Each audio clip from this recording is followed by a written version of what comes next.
Olá, bem-vindos à nossa sala de professor. Eu sou a Fabiana. E eu sou o Alisson.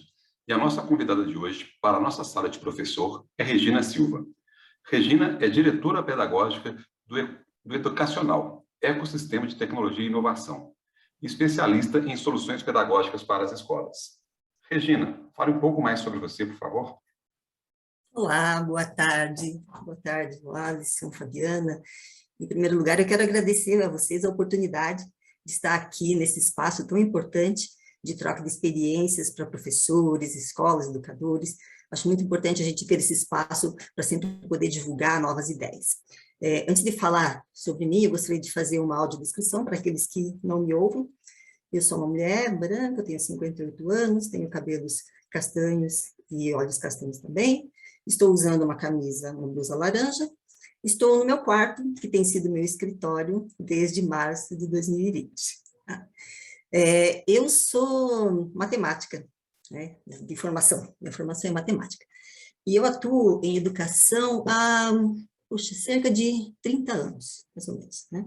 Eu já fui professora da rede municipal aqui de Curitiba, da rede estadual, eu me aventurei um pouco ali em matemática aplicada e modelagem matemática voltada à educação, e por conta disso acabei indo trabalhar na IBM durante um tempo, né, em um projeto de tecnologia educacional que eles lançaram aqui no Brasil, lá na época da reserva de mercado ainda, que não podia trazer computadores de fora, então tinha todo, a tecnologia educacional era muito ainda embrionária, muito incipiente aqui no Brasil. Então, eu comecei nessa época, aí eu foi onde eu me apaixonei pela tecnologia educacional. Pela educação eu já era apaixonada, né? Eu já tinha feito magistério, já tinha dado aula, enfim. Então, foi quando eu me apaixonei pela tecnologia educacional. Aí fiquei um tempo nesse projeto, e depois eu comecei a trabalhar na Positiva Tecnologia, né? Hoje eu sou diretora pedagógica do Educacional, que é um ecossistema de tecnologia e inovação, que é uma área de negócios da Positiva Tecnologia. Né? Eu sou, apesar da minha idade, eu sou mãe de um filho de 11 anos. Eu sempre brinco, né, no jargão da educação, eu tenho, assim, uma distorção idade-filho, né? Eu tive um filho já com 47 anos, então é até legal porque traz tem que trazer uma juventude, né, uma jovialidade para a gente aprende muito com eles, né? E nesse momento de pandemia, então eu vivi isso, assim, ali, né, não só do lado profissional, mas muito também do ponto de vista aí do lado pessoal, né, tendo que ajudar o meu filho durante esse período todo. Aí na Positiva Tecnologia, então, eu sou diretora pedagógica, eu sou responsável pelo desenvolvimento de soluções, pela implantação de soluções, muito focado na área pública, né, que sempre também foi a minha paixão. Então, eu já trabalhei assim, dentro do próprio educacional com escolas particulares, mas onde eu gosto de estar mesmo é com a escola pública. Né? Nós temos aí cerca de 80% das nossas matrículas de educação básica estão na escola pública. E é onde eu sinto que a gente pode, de fato, fazer a diferença. Eu realmente acredito que a gente pode fazer a diferença na educação. Nós, como um todo, sociedade, né? Nós podemos fazer a diferença na educação e que a tecnologia é uma ferramenta super importante para isso. Né? Isso ficou muito comprovado agora nesse período de pandemia, o quanto a tecnologia pode fazer a diferença. Então, essa sou eu, né? Assim, contando um pouquinho rapidamente sobre a minha história, né? E estou aqui para dividir um pouco com vocês aí do meu conhecimento, aprender com vocês também. Ah, legal, Regina. Obrigada pela sua disponibilidade, né, de estar aqui com a gente hoje. Eu fiquei curiosa qual é o seu papel, efetivamente, né, na educacional, na Positivo, né? Qual que é o seu... Como que vocês trabalham, né? Como que vocês atuam com as escolas públicas, né? Como que é a parceria de vocês, vamos falar assim? Uhum, tá. Eu entrei no Positivo em 1996. Né? Quando eu cheguei aqui, a empresa fabricava computadores e estava trazendo alguns softwares de Israel, fazendo uma localização, que seria uma adequação desses softwares para a realidade brasileira, e vendia isso, né, comercializava isso para as escolas privadas. E aí o presidente, quando me convidou para trabalhar aqui, ele falou assim, olha, a gente não tem um projeto pedagógico, né? A gente tem equipamentos, a gente tem alguns softwares, mas a gente queria colocar isso dentro de um projeto, né? E eu vim com a missão de criar o projeto pedagógico de tecnologia educacional para essa área, né? E aí foi o que eu fiz, né? O foco ali era muito no particular ainda, mas nós participamos ali em 96 até mesmo, de um grande edital do PNUD, para fornecimento de soluções de tecnologia educacional para o estado de São Paulo, para mais de 4.000 escolas. Então, foi uma ousadia nossa naquele momento, né? Uma empresa ainda tão incipiente nessa área, tão pequena, né? E nós conseguimos fazer um projeto que até hoje, assim, é um projeto, acho que em termos de quantidade de escolas e de alunos, é o projeto de maior abrangência que a gente teve. E dali nasceu a área pública, né? Então, a gente não estava muito com esse foco ali no momento, mas acabou acontecendo, né? Nasceu a área pública, e desde então eu sempre atuei na concepção de soluções pedagógicas. O que são essas soluções pedagógicas? São soluções que envolvem ensino, equipamento, envolvem hardware, envolvem softwares educacionais, diversos tipos de tecnologia educacional, né? Não só software, várias tecnologias educacionais, mas muito mais do que isso, né? Toda uma metodologia de formação de professores, de acompanhamento pedagógico, que é fundamental, né? Porque a gente sabe que ainda existe uma resistência, às vezes até por medo mesmo dos professores, com relação ao uso da tecnologia na educação. Apesar de que essa geração de professores de formal, os que estão entrando agora, eles já usam a tecnologia no seu dia a dia, né? Todo mundo usa o Facebook, a Facebook é só velha, né, gente? Todo mundo usa o Instagram, usa o Twitter, né? Mas na educação, quando chega lá, parece que dá aquele gelo, né? Ai, travou, né? O professor fica com medo, não, porque o aluno vai saber mais do que eu. Eu sempre digo, é verdade, o aluno vai saber mais do que você a mexer na tecnologia, a mexer nos devices, a mexer nos equipamentos, né? Agora, o que o professor pode aportar nisso daí é o conhecimento dele, da área, é a mediação que ele vai fazer da aprendizagem do estudante, né? Não é o uso da tecnologia em si. Então, pensar, se o aluno sabe mais que o professor, também, o professor vai aprender com ele, não tem problema. Mas o que é mais importante ali é a mediação do professor, é o professor que vai conseguir perceber a necessidade, o interesse de cada estudante, e conseguir fazer uma mediação muito mais assertiva, né, para esse estudante. Então, quando eu falo assim das nossas soluções pedagógicas, elas envolvem isso tudo, né? A gente trata dessa desmistificação para o professor, de tirar esse receio, de fazer essa formação para que o professor se sinta confortável no uso dessas tecnologias que ele já usa no seu dia a dia, que ele use também lá com seus estudantes, né, para fazer com que a tecnologia realmente aporte valor, né, para a educação.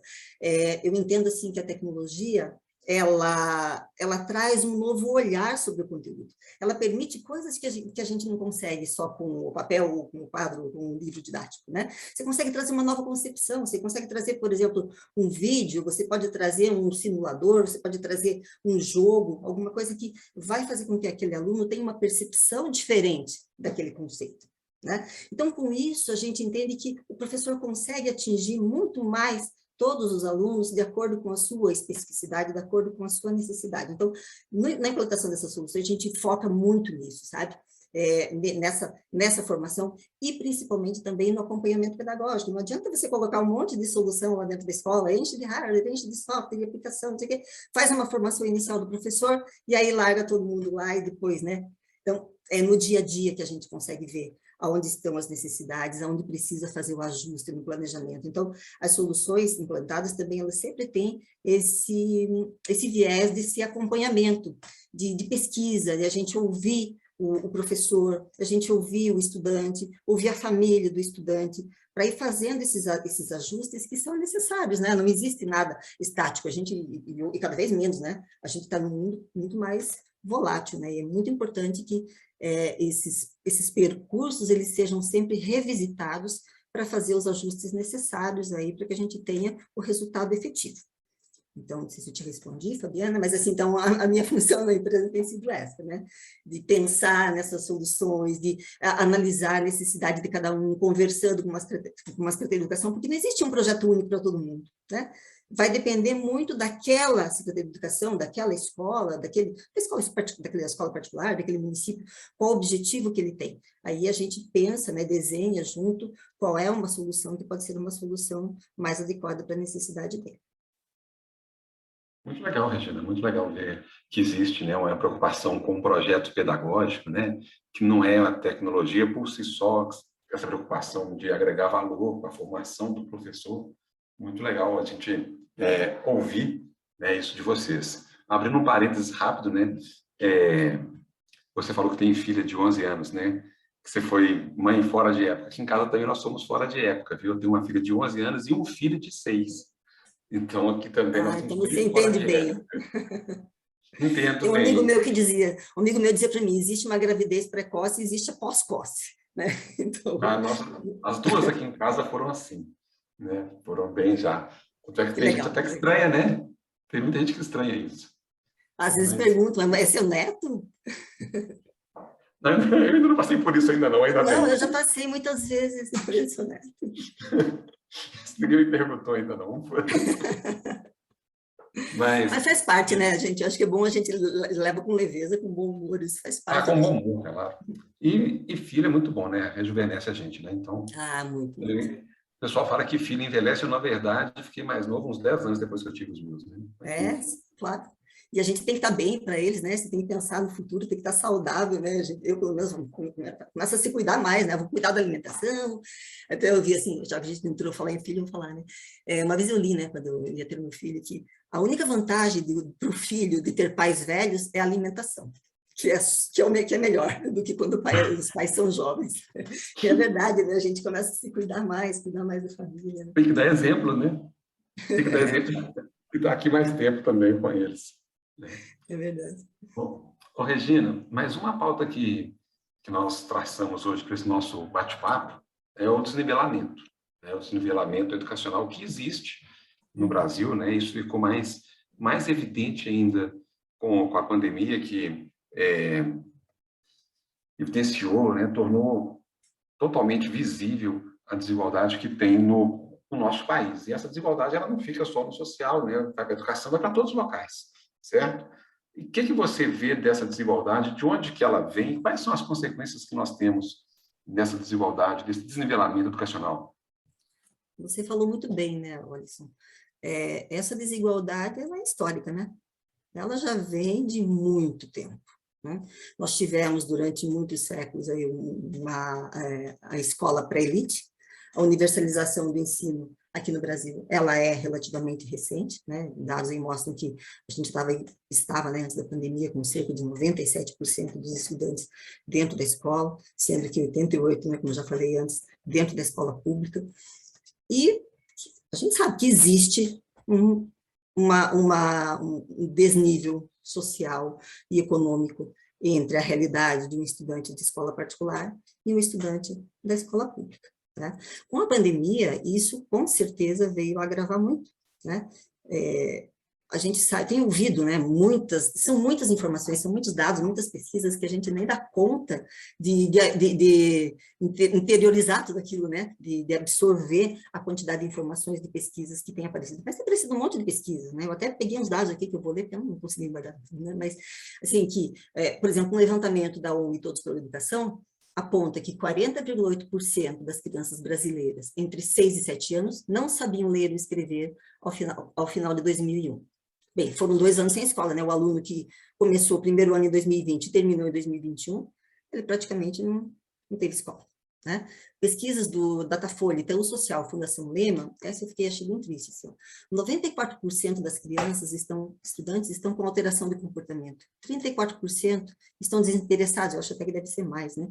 44% estão tristes, né? E 56% estão com aumento de peso.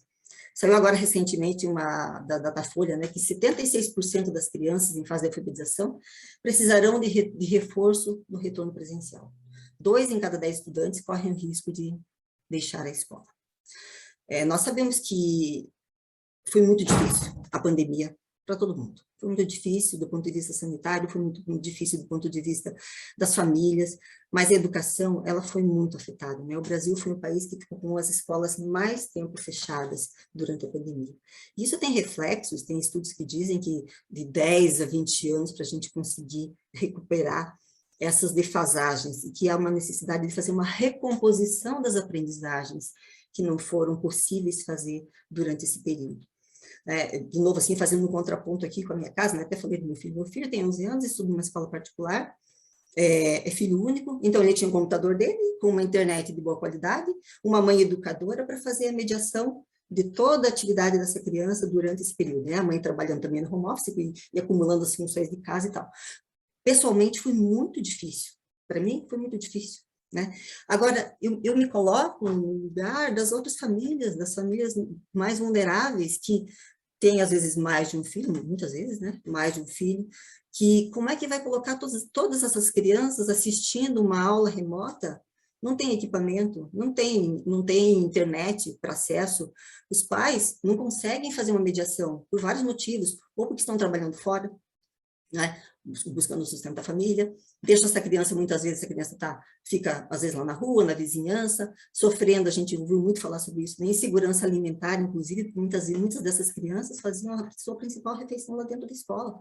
Né, a gente viu aí vários casos de municípios e de educação entregando a merenda, entregando cesta básica para essas famílias para garantir um pouco isso, né. Então, é muito difícil, né, como é que a gente garante a equidade para essas crianças? Porque equidade, ela não é igualdade, né? Existe uma grande diferença entre equidade e igualdade. Igualdade seria entregar igual para todo mundo. E não é verdade isso que a gente precisa, né? Nós precisamos que cada um receba de acordo com a sua necessidade. Então, esse período aí para as escolas foi muito drástico, né? Eu faço aqui uma menção honrosa aos professores, né? Quem ouve aqui, assiste a sala do professor, vocês são guerreiros, assim, parabéns a vocês, parabéns à Secretaria de Educação. No ano passado, nós fizemos alguns eventos, nós fizemos alguns encontros chamados Iniciativas Criativas ao Redor do Mundo. E nós trouxemos secretários de educação, vários secretários de educação, para falar sobre como estava sendo esse período.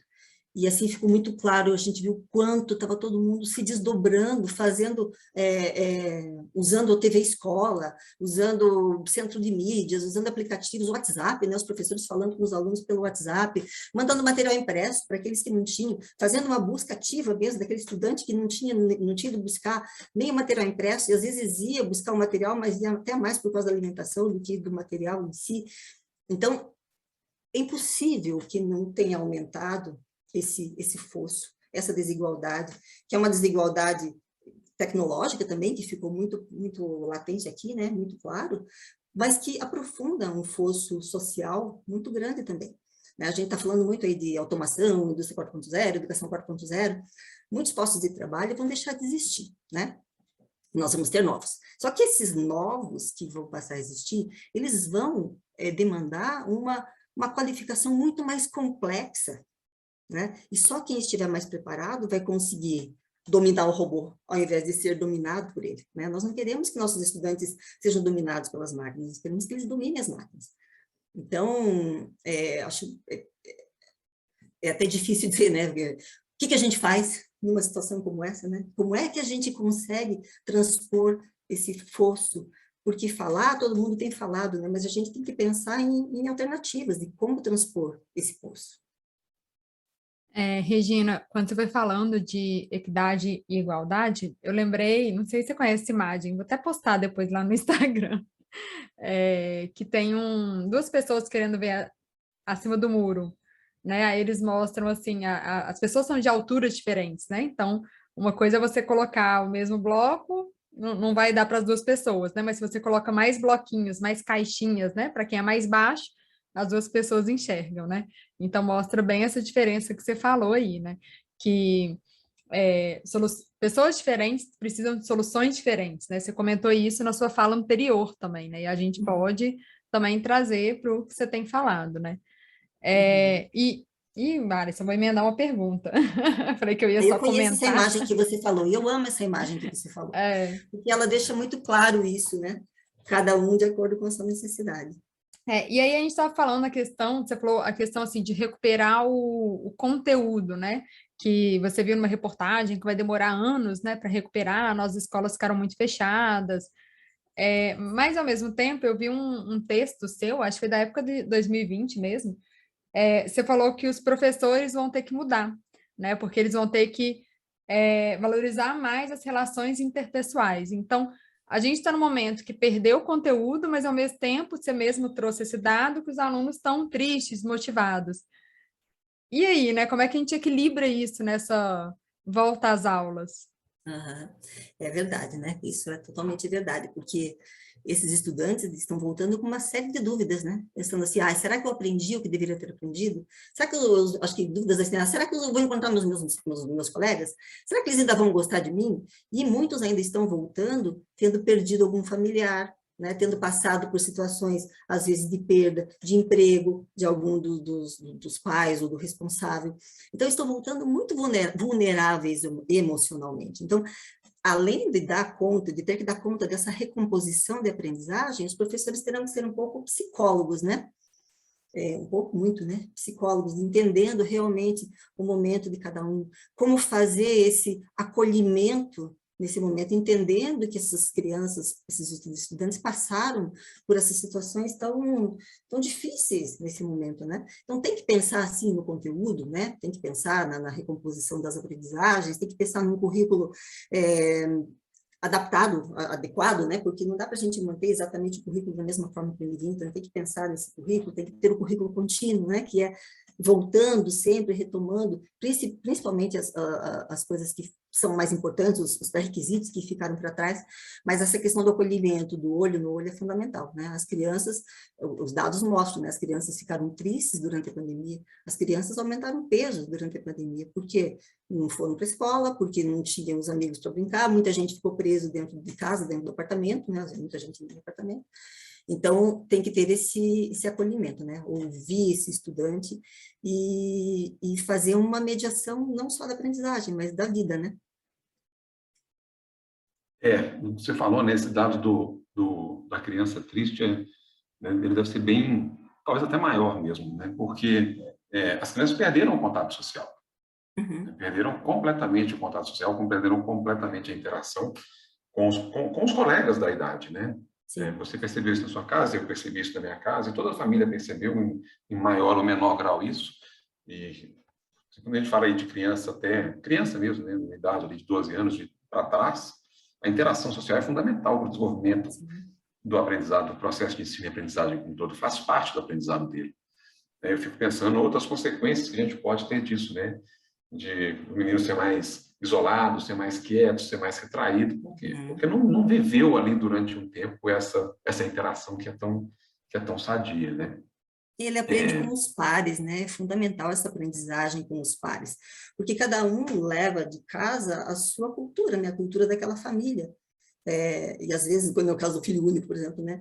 Daquela família, ele não está interagindo com outros para ver como é aquela família, como é aquela criança, aquele outro estudante, né? A família dele, enfim, isso faz parte do nosso desenvolvimento cognitivo, emocional, social, tudo, né? É fundamental. Você falou muito bem, né? Importantíssimo. Regina, e como é que você acha que a gente pode sair desse cenário que nós nos encontramos, dessa desigualdade, dessa falta de equidade? Como que a gente pode fazer? O que um projeto pedagógico, né, soluções tecnológicas pedagógicas pode fazer para tentar ajudar? Você pintou um cenário, assim, bem en passant, que eu vou voltar nele só para chamar a atenção. Você colocou a indústria 4.0, a automação, a substituição de mão de obra. Isso às vezes passa ao largo, passa assim nas entrelinhas, mas isso é muito sério se você traçar um futuro do Brasil daqui a 10, 15 anos. Né? Como vai estar o nosso perfil de mão de obra, certo? Porque vai mudar completamente. Vai mudar completamente. A gente sabe disso, a gente tem estudos do Fórum Econômico Mundial que sinaliza para isso, né? De forma bem clara. Né? E, sinceramente, né? Posso estar sendo um pouco pessimista, mas eu não vejo em curto prazo, né? Até no médio prazo, como que a gente pode diminuir esse desnível que nós temos. Você vê alguma perspectiva? O que a gente pode fazer? Olha, eu vejo sim, sabe? Quando a gente pensa no macro, né? Quando a gente pensa no Brasil, nessa quantidade de escolas, nessa quantidade de alunos, parece que é tudo...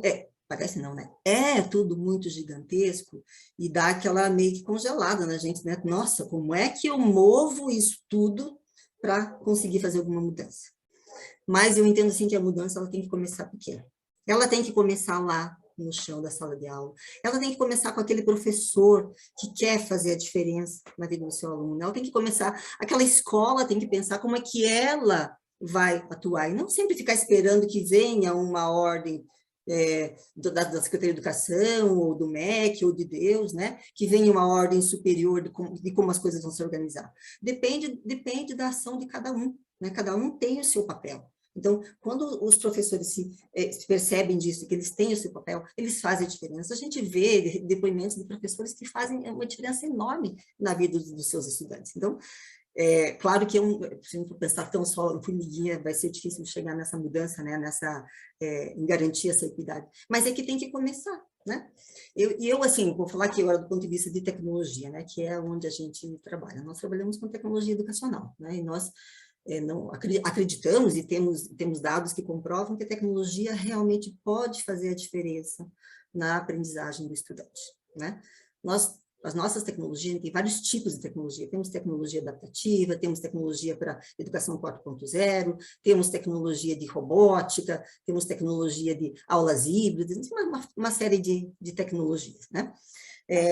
Então, a tecnologia, especialmente, por exemplo, a tecnologia adaptativa, que permite fazer um diagnóstico do estudante, e com base nesse diagnóstico, traçar um caminho individualizado de aprendizagem para aquele estudante, ela pode fazer reverter essa falta de aprendizagem, essa lacuna de aprendizagem, promover essa recomposição de aprendizagem para cada estudante, garantindo a equidade e não a igualdade.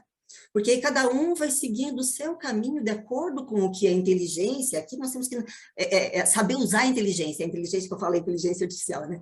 Saber usar a inteligência artificial em prol da educação, né? Então a gente consegue, com uma plataforma como essa, por exemplo, fazer um diagnóstico. Naquele diagnóstico, rapidamente o professor diz, eu quero fazer uma tarefa de reforço personalizado para cada estudante, e a plataforma automaticamente dispara para cada um uma série de atividades adaptativas de acordo com a sua necessidade. Então, quando o estudante vai lá e faz uma questão, por exemplo, responde um exercício, se ele responder errado, a plataforma já identifica, opa, ele respondeu errado essa questão aqui, mas não é porque ele não sabia frações, é porque ele não sabe a multiplicação, né? Porque depende do erro que ele colocou, tá? Então, ele já vai para um caminho que vai conduzindo esse estudante para pré-requisitos que a plataforma identificou que ele não dominava ali no momento, tá? Não deixa o aluno patinando. Eu acho que isso é muito importante para a autoestima, né? Não deixar o aluno patinando. Eu tenho um colega que sempre fala que existe a paciência de Jó dos computadores, né? Porque o computador não se estressa, ele vai 1000 vezes, ok, e vai de novo, e erra, né? E traz, e não só deixa errar patinando, né? Mas é importante trazer um feedback, que esse feedback, esse tratamento daquele erro que aquele estudante cometeu ali, que ele, com o tratamento daquele erro, consiga avançar. E é bem interessante também em plataformas adaptativas, para os alunos que têm ou altas habilidades, ou que conseguem ir além. O que acontece? Geralmente o professor ou está na média da turma, ou está ajudando aqueles que precisam mais. E aqueles que têm condições de avançar, eles não conseguem avançar. E esses também se desmotivam, porque eles não têm, né? Não conseguem avançar. Agora, se eles estiverem com uma plataforma que vai trazendo desafios para ele vai se sentir mais motivado também. Então, a gente consegue, com isso, fazer uma personalização de atividades, né? Não é a personalização da aprendizagem, porque a aprendizagem em si, ela já é personalizada, cada um aprende para si, né? Da sua forma, do seu jeito. Mas é uma personalização de atividades, uma personalização de desafios, uma personalização de conteúdos que são trazidos para aquele estudante, para que ele possa trilhar o seu próprio caminho. E falando um pouquinho do que você falou aí, Alisson, sobre educação 4.0, nós temos alguns projetos aí de educação 4.0 fantásticos, assim, sabe? Que a gente percebe o quanto isso ajuda na autoestima do estudante e da sua família. Por exemplo, a família dos alunos da escola pública muitas vezes pensa, mas o meu filho não... Eles pensam um pouco porque eles conhecem um pouco, né? Não, meu filho não pode ser um engenheiro, por exemplo. Então, eles acabam sonhando pouco. Quando eles veem um estudante desse levar para casa um robô, uma placa de programação, um protótipo que ele está fazendo na escola, que ele está programando um carrinho de controle remoto, por exemplo, né? Quando esse estudante leva isso para casa e a família vê, a família vai dizer, puxa, mas o meu filho pode sim, o meu filho pode ir além, o meu filho pode sim ser um engenheiro. Isso traz uma autoestima que é impressionante. Nós fizemos um projeto com várias escolas particulares e públicas, e me chamou muita atenção alguns depoimentos assim, sobre essa pesquisa que a gente fez. Um deles era de uma família que dizia assim, eu percebi que meu filho não precisa ser um plantador de banana, porque era numa comunidade onde faziam plantação de banana. Uma outra falou, pela primeira vez, é uma filha de uma mãe de uma filha especial, pela primeira vez eu vi a minha filha entusiasmada fazendo uma atividade, porque ela mal se comunicava, então não conseguiam nem entender as necessidades que ela tinha. E um outro, bem legal, que eu achei bem fofinho, ele falou assim, eu usei a programação e fiz um jogo para decidir quem lavava a louça na minha casa. Veja, ele está resolvendo uma situação do seu dia a dia. Ele está usando a programação e a robótica para resolver um problema lá do dia, para ele que era importante. Imaginei que era ele e a irmã, né? Quem é que vai lavar a louça? Né? Então, ele trouxe esse problema, fez uma prototipagem, fez uma programação, usou uma placa de programação e criou um jogo, 2 ou 1, no computador. Ele podia ter feito na mão, né? Mas era muito mais legal, claro, porque o que ele desenvolveu ali de pensamento cognitivo, naquela programação que ele estava desenvolvendo, ninguém tira desse estudante. E não é conteúdo, né? Ele aprende a pensar, ele aprende a se tornar, ele se torna um epistemólogo, né? Que é o que ele vai pensar sobre o próprio pensamento. Eu fiz essa programação aqui, poxa, não deu o resultado que eu queria fazer o 2 ou 1 e não saiu, né? Então ele tem que ir lá, voltar no seu programa, olhar, por que aconteceu isso, o que eu fiz, né? E rever tudo isso. Então isso faz com que essa criança tenha uma visão muito mais abrangente de mundo, né? Eu sempre falo assim, fazer o carrinho de controle remoto, comprar na loja, o carrinho é melhor, né? Você já compra lá, pronto, tal. Mas o processo de construção dessa criança é fundamental. Eu lembro uma vez que eu fui numa viagem que eu fiz lá para Londres, na BET, e a gente foi visitar uma escola. E a escola tinha um espaço maker. E aí era assim, que legal, esse espaço maker era fantástico, a gente tinha tanta coisa, tinha tanto material, tanta coisa, não sei o quê. E daí as crianças estavam fazendo uma catapulta. E aí, no meio da sala, numa mesa, em cima, lá tinha assim, o modelo da catapulta para a criança fazer. Eu falei, nossa, estão treinando a criança para ser marceneiro. Né? E não para pensar, porque se eles tivessem dito, vamos criar uma catapulta, vamos pensar o que é, e pesquisar o que é uma catapulta, como é que você faz uma catapulta, como funciona uma catapulta. Quer dizer, as oportunidades de aprendizagem que eles perderam ali eram enormes. Né? O foco não era o produto final, a catapulta, mas era o processo em si. Gente, desculpa, eu falo muito, tá? Eu gostei desse menino que fez a programação de lavar a louça, né? Eu aposto que ele ainda fez a programação roubando para nunca ser ele. Verdade. É isso, tá? Se ele for esperto, sim. Eu faria. Bom, Regina, você falou muita coisa, né? Não que tenha falado muito, mas falou muita coisa, tá? Falou muita coisa muito importante, muito relevante, né? Inclusive, você terminou sua fala falando sobre a capacidade de pensar, né? A capacidade de aprender a aprender, né? Que é uma das grandes desafios das soft skills tão pautada, que reflete exatamente no que a gente discutiu antes, né? Na capacidade de ter um profissional no futuro que saiba trabalhar com uma automação maior, certo? Então, você fez esse link. E você falou, acho que umas 2, 3 vezes hoje, o papel de mediação do professor. Né? Você falou a tecnologia e o professor como um mediador. A gente discute muito aqui, né, o papel do professor, como é que ele fica. Eu acho que você falou no começo também da questão do professor ter o medo, né, da tecnologia e aquela questão. E como é que fica o professor nesse balaio todo, né? Para usar um termo bem mineirês aqui, né? Ele tem... Pode ir, Fabi. Eu ia fazer só um comentário da frase que a Regina usou, que eu adorei, tipo assim, que ela afirmou, o aluno vai saber mais do que você, né? Que ela afirmou isso para o professor. Eu achei super interessante isso. E é verdade, né, Regina? É verdade, ele vai saber mais sobre a tecnologia, sim. Né? O professor não precisa ter o medo, né? A gente falou sobre isso na aula passada. Mas como é que fica o professor nesse balaio todo? Ele tem que desenvolver a capacidade socioemocional do aluno, você falou sobre isso, sobre ser mais um acolhedor no início desse tempo, ele tem que lidar com a tecnologia, ele tem que formar um profissional que seja adequado para daqui a 10, 15 anos. Como é que fica o professor nessa história toda? É um grande desafio, né? É um desafio enorme para o professor dar conta disso. Mas eu, assim, acredito do fundo do meu coração, por trabalhar com educação, que quem está na educação é apaixonado pela educação.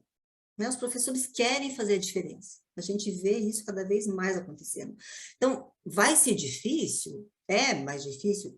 Não dá para dizer que não, né, gente? Vai ser mais difícil, porque o professor já não lidava tão bem com a tecnologia, de repente foi jogado lá, né, nas aulas remotas e teve que dar conta e não deu conta, gente. Os professores deram conta da dificuldade que a gente teve ali em 2020, 2021.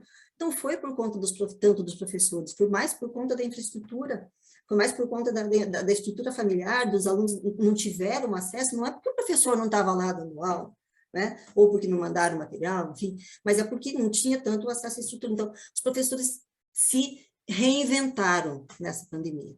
E isso que eles ganharam aí, isso não vai voltar atrás. Nós fizemos até uma parceria aqui com a Mindset, com o Instituto de Israel, eles criaram um movimento chamado Unboxing School. Tá? E o movimento é o seguinte, não sei se vocês já viram aqueles vídeos de unboxing daqueles youtubers, né, que o cara vai lá e compra não sei o quê, e ele fica fazendo o unboxing daquilo e mostrando, e a molecada, principalmente os menores, ficam lá vidrados, né? Então, a ideia do movimento Unboxing School era justamente isso, quer dizer, como é que a gente desembala essa escola para que os nossos estudantes tenham o mesmo entusiasmo que eles têm quando tem um youtuber desembalando, né, desembalando alguma coisa. Tá? E um dos pontos que eles trouxeram nesse movimento, que a gente replicou aqui no Brasil, foi como é que a gente aproveita essas aprendizagens, essas mudanças de hábitos que aconteceram, para manter, não é tudo, mas que hábitos que a gente consegue manter, né? Que cada professor, cada escola possa olhar lá os seus hábitos que foram mudados durante a pandemia e ver o que faz sentido e o que não faz sentido, né? Eu acho que tem que dar uma peneirada, porque a gente entrou aí de um jeito meio desorganizado, porque fomos surpreendidos, né? Não por falta de organização da escola, né? Fomos surpreendidos, então, mas tem que dar uma peneirada, o que faz sentido ainda, né? A gente percebeu que, vou dar exemplo assim, não de educação, mas da área corporativa, não faz mais sentido a gente ficar um dia viajando para chegar no Amazonas para fazer uma reunião de 1 hora com o secretário de Educação e mais um dia voltando para casa. Se a gente consegue muito bem fazer uma reunião pelo Zoom, enfim, qualquer outra tecnologia, né? Google, enfim. A mesma coisa na escola, né? A escola começou a fazer muito mais reunião também remota, né, do que reunião presencial. E às vezes, chegou um menininho aí, ele escondeu da gente. Chegou dando oi. Ele faz isso na aula e ele chegou fazendo aqui também. Que bonitinho. Oi. Oi. De a gente ter que entender o que faz sentido a gente manter e o que não faz sentido manter, né? Os professores realmente se reinventaram. Novamente, eu falei ali, né? Eu dou, assim, meus parabéns aos professores, porque não foi fácil, não vai continuar sendo fácil, porque agora, você falou muito bem, né? Ele vai ter que dar conta do socioemocional, ele vai ter que dar conta do currículo, ele vai ter que dar conta da recomposição das aprendizagens daqueles que não conseguiram acompanhar, ele vai ter que dar conta da tecnologia, né? Vai ter que dar conta de tudo. Mas o professor é meio mágico mesmo, né? Você acaba dando conta de tudo. A hora, a carga, o horário de trabalho do professor, a gente sabe que ela é muito mais do que aquela que, de fato, é dentro da escola, né? Então, eu acho assim, que o que vai nos mover é a paixão, é acreditar que a gente, de fato, faz a diferença na educação e fazer o nosso melhor, né? Não é fazer o possível, né? Sempre vou procurar fazer o meu melhor. O meu melhor pode não ser o suficiente naquele momento, mas vai ser o meu melhor. Então, se todo mundo tiver imbuído desse espírito de procurar fazer o seu melhor, eu acho que a gente vai, aos poucos, alavancando a aprendizagem de 1, de 2, de 10, de uma turma, de uma escola, né? Talvez a passos mais lentos, mas com certeza a gente vai conseguir. É engraçado isso que você falou, que eu lembrei que sempre me perguntam assim, você gosta da aula? Eu falo, eu gosto muito da minha aula. Eu gosto muito disso, assim, da diferença que eu vejo que eu faço naquele momento, com aqueles alunos, sabe? Eu gosto muito daquele retorno que eu tenho ali naquele exato momento, vamos falar assim. Mas lembrando, né, gente, são parentes, professor não vive de amor, né? Isso é verdade. Mas sim, a gente tem que ser apaixonado pelo que faz, porque é muito envolvente mesmo, né? Não tem como. Claro, amor, tem que ter um retorno que seja condizente. A gente sabe que tem uma dificuldade no Brasil ainda, agora aumentou, né, o piso. Então, mas claro, eu concordo totalmente com você, mas acho que ver aquele brilho no olhar, né, de quando aquela criança entendeu aquilo, e quando você vê que ela, Acho que isso é uma coisa que não tem preço, né? O Credicar não paga. E uma coisa que a Regina falou é muita verdade, né? A gente usar o que faz sentido. A gente vai... Eu estou voltando para o presencial semana que vem. Segunda-feira eu volto para o presencial depois de 2 anos no online. Muita coisa não vai fazer sentido no presencial, muita coisa que a gente aplicou não faz sentido. E agora cada professor vai ter que fazer uma bela reflexão disso. Né, Fabi? É verdade, eu volto daqui a uns dias ainda, março que eu volto presencial. Mas eu gosto muito da aula online, hein? Eu não volto totalmente, eu fiquei feliz com isso. Eu vou voltar parcialmente. Mas vamos lá. Regina, vamos começar a caminhar aí para o final, né, do nosso episódio. E no final, nossa convidada, né, nosso convidado sempre deixa uma dica para os nossos ouvintes. E aí a dica é livre, você pode ser um livro, um filme, uma série, uma música, sei lá. E como eu gosto de dizer, ou, né, como eu gosto de dizer, uma dica para a vida. Pode ser mais de uma também. Fique à vontade. Poxa, não tinha pensado sobre isso, né?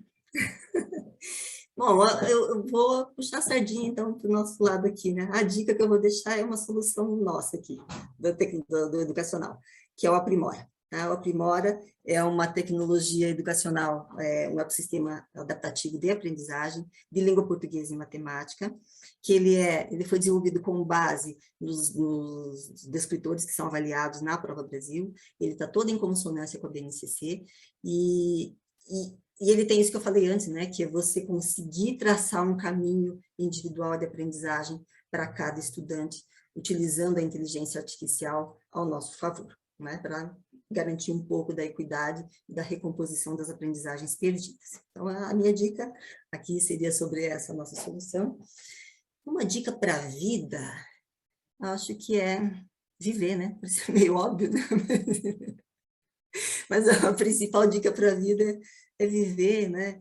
É viver o momento, é curtir a sua família, curtir seus filhos, é curtir o seu trabalho, é dar graças a Deus ali pelo seu trabalho, é curtir quem está lá na escola, né? Curtir a sua escola. A gente viu aí nesse período todo de pandemia, né?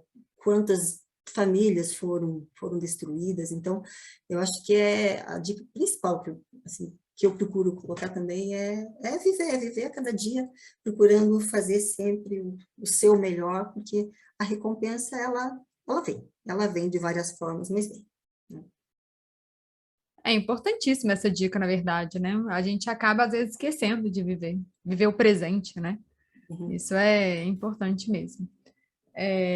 Regina, muito obrigada pela sua presença, adorei nosso bate-papo, muito obrigada pelas reflexões, né? Com certeza foi um aprendizado aí, mais um aprendizado esse episódio. Uhum.